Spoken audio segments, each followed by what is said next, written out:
Level 1. The Lookout. You're 14, too young to matter, old enough to notice. Your neighborhood runs on rules nobody wrote down. You feel them before you understand them. The older guys don't rush. They don't need to. When they walk down the block, people shift without being told. They wear colors like armor. They carry confidence like it's permanent. You don't have that. Your mom works late. Your teachers barely remember your name. At school, you're background noise. On this corner, you're seen. You don't ask to join. You don't approach first. That would be stupid. You hover. You make yourself useful. A run to the store, a quick errand, a favor done fast and without questions. You never ask what something is. You never ask why. You just nod. They start calling you something. Not your real name. Something else. It means lookout. It means stand there and pay attention. You stand for hours. You memorize faces, cars, patterns.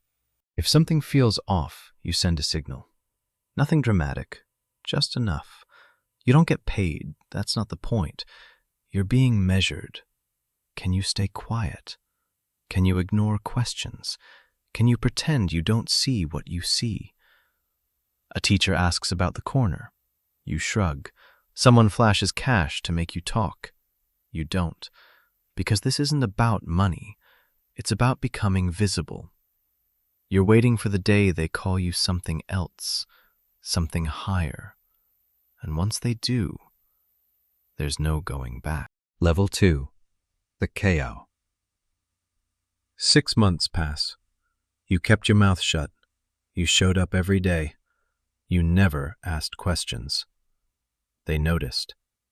One night, Carlos, they call him Sneak, taps your shoulder.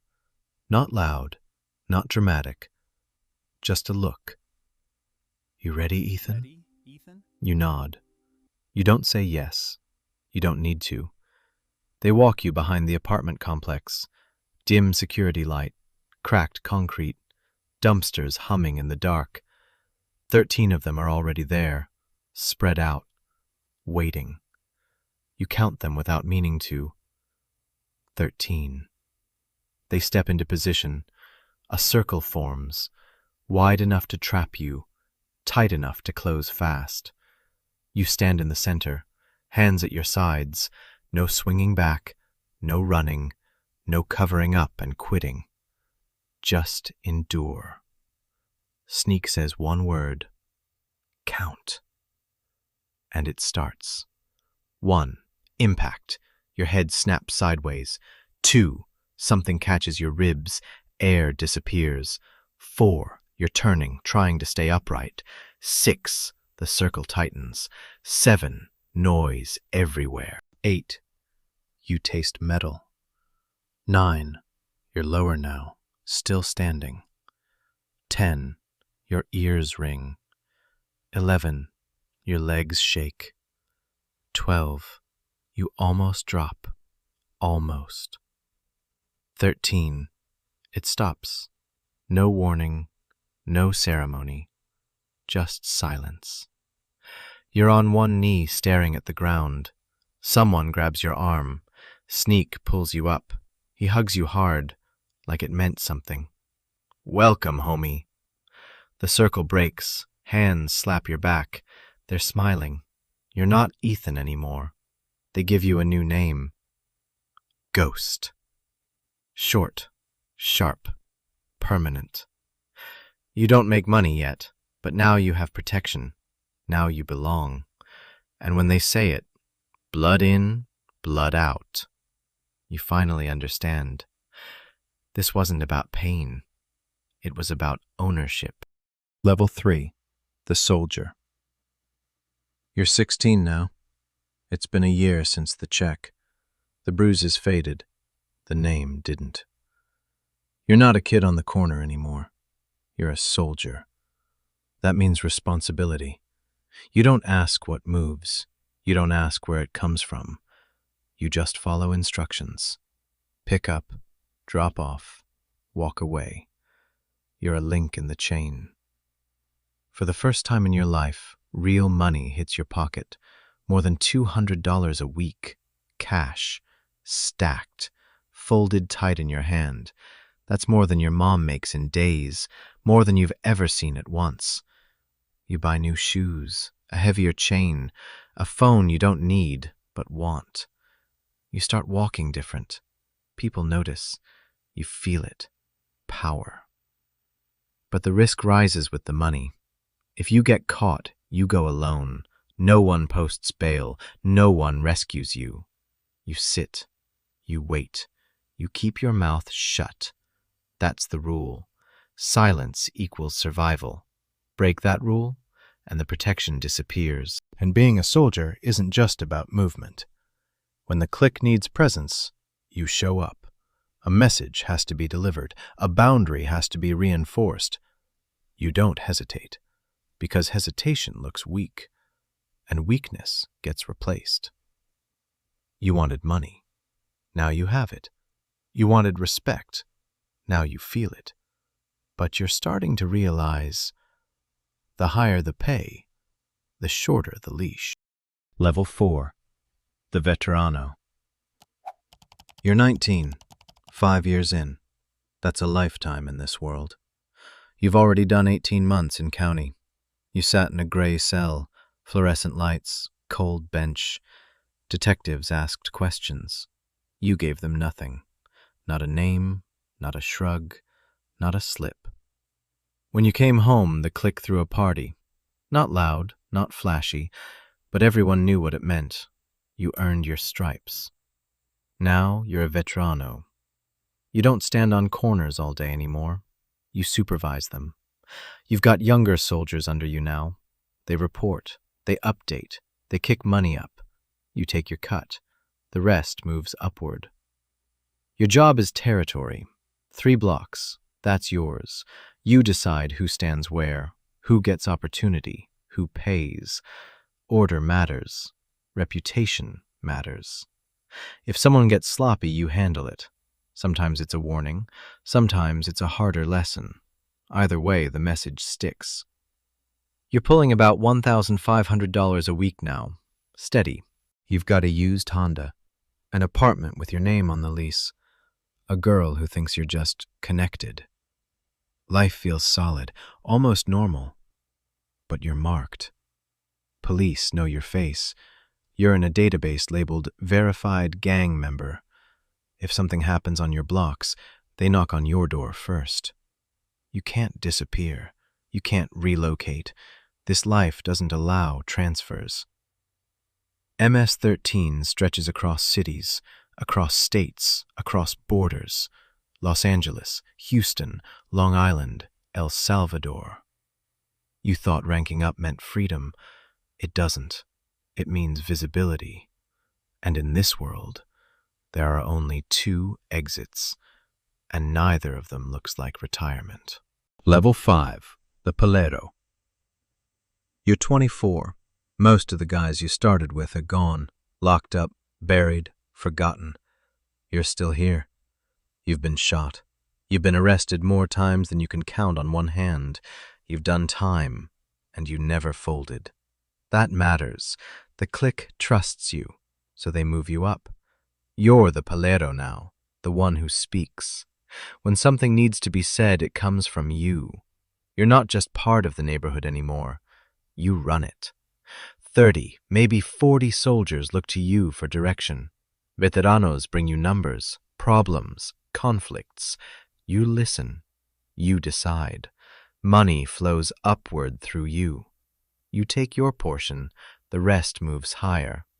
You hold meetings in quiet rooms, territory issues, rival pressure, internal tension. You settle disputes. Your word carries weight. When you speak, people move. That's power. You're making between 5,000 and 10,000 a week now. You drive better, dress sharper, move quieter. Respect follows you, but so does attention.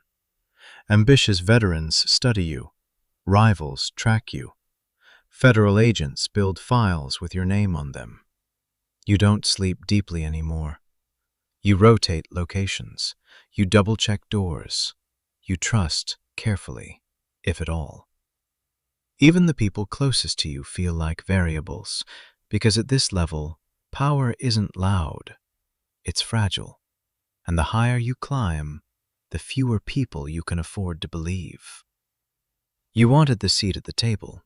Now you have it. But every seat at the head comes with crosshairs. Level 6. The Ranflero. You're 30 now. In this world, that's old. Most of the guys you started with are gone.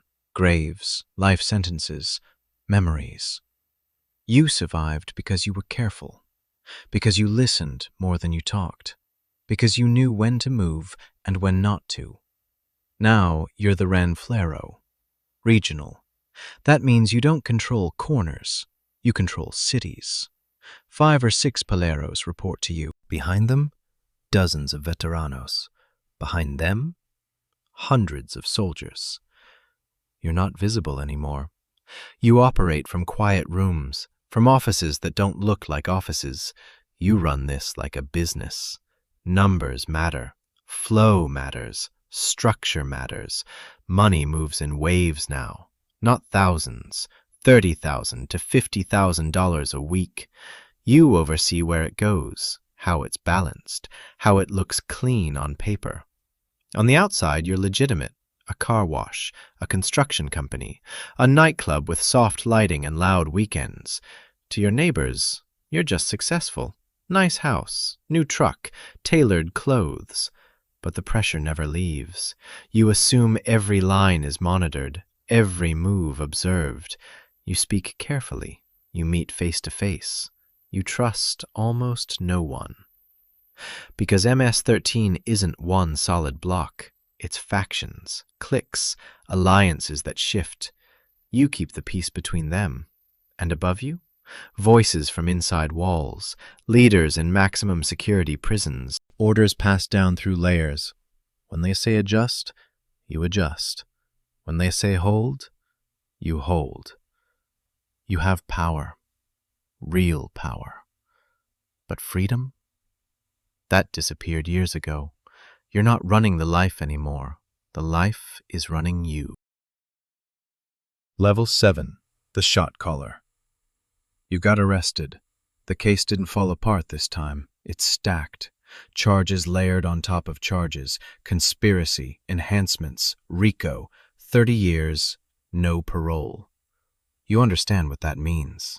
You're not getting out. But here's the twist. On the streets, you were powerful. Inside, power changes shape.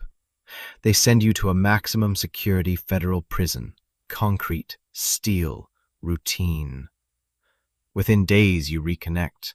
Familiar faces, familiar symbols, familiar loyalty. There are dozens of them inside, and structure doesn't disappear just because walls get taller. You rise again, not through noise, through reputation. You become a shot caller. You don't swing first. You don't shout. You decide who aligns, who isolates, who earns trust. Disputes come to you. You settle them quietly. Influence moves through conversation, through posture, through history. You're in a cage, but you still shape outcomes. Information travels in layers. Messages go out, messages come back. You're not touching the streets anymore, but the streets still feel you. Inside, respect matters even more, because in here, reputation is currency. You have authority. You have control over your environment. You have men who listen when you speak. But every night, the same doors lock, the same lights dim, the same walls remain. You built an empire. Now it fits inside razor wire. You have power, you have structure, you have order. The only thing you don't have is freedom. Level 8. The Founders. There's one more level, not above you, above everyone. The Founders, the originals, the legends people whisper about but never see. MS-13 started in Los Angeles in the 1980s. Young Salvadoran refugees, far from home, far from stability, formed something for protection. In the 1990s, deportations sent many of them back to El Salvador. The structure didn't disappear. It traveled. Now the organization exists in two worlds: American cities, Central American streets, connected, layered. The highest figures, the ones still alive, don't sit in boardrooms. They sit behind reinforced walls, maximum security prisons in El Salvador, concrete compounds built to contain them. But containment isn't silence. These men don't have social media. They don't give interviews. They don't chase headlines. They operate through distance, through intermediaries, through messages passed carefully.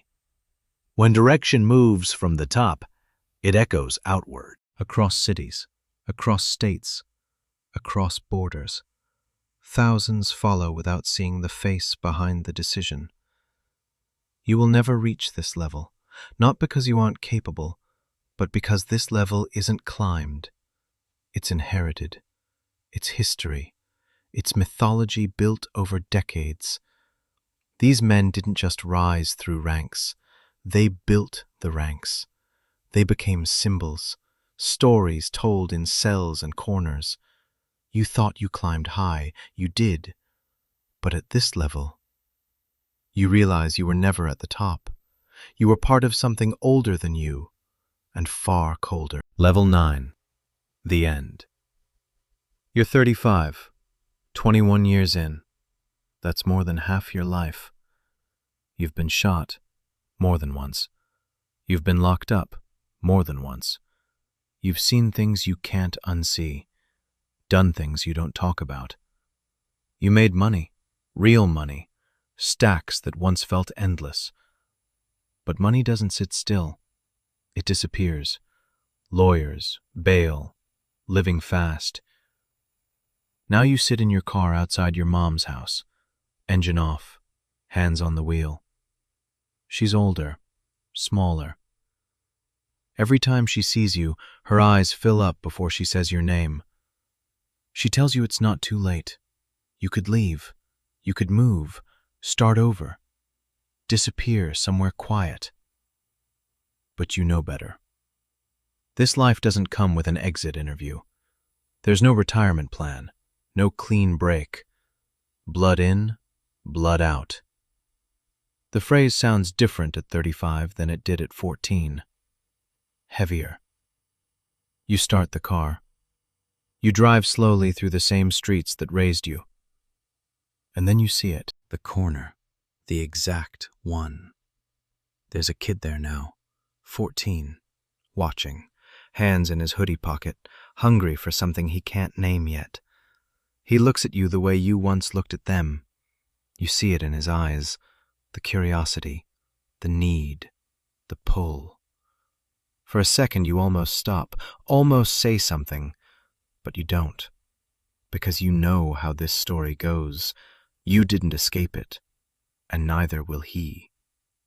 The block stays the same, the faces change, and the cycle keeps moving.